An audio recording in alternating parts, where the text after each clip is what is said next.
Hubog ng kasaysayan, luha, pawis at panalangin. May bayanihan sa bawat tahanan, may dangal sa bawat gawain. Paggalang ang unang wika, kapwa ang laging inuuna. Sa puso't isip nakaukit na Pilipinismo ang pagkatao.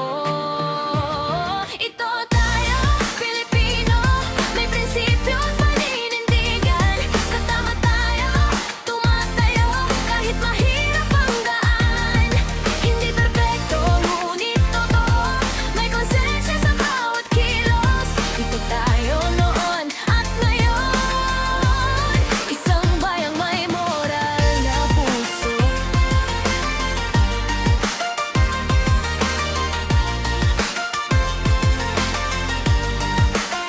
Sa magulang unang aral, magpakatao sa kapwa mo.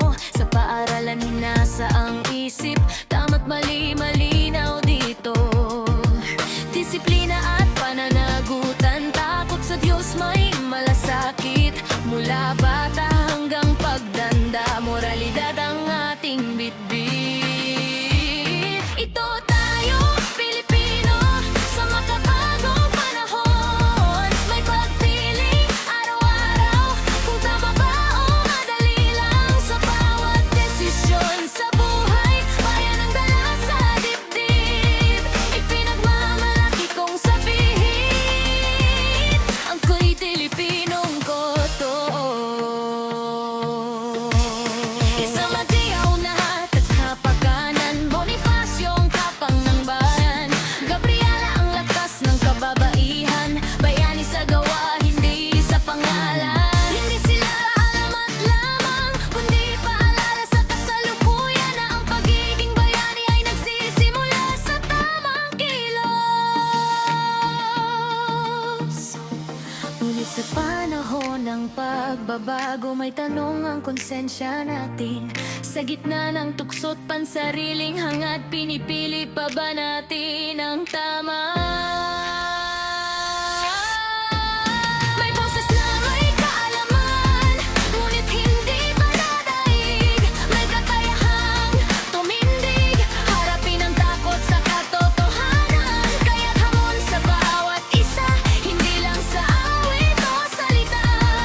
Ang moral na identidad ng Pilipino ay sa gawa na susukat, hindi sa pangako.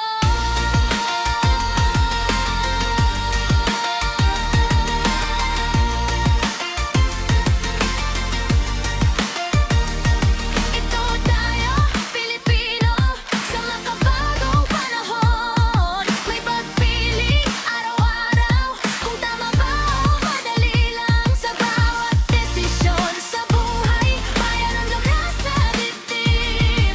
Ipinagmamalaki kong sabihin, ako'y Pilipinong totoo.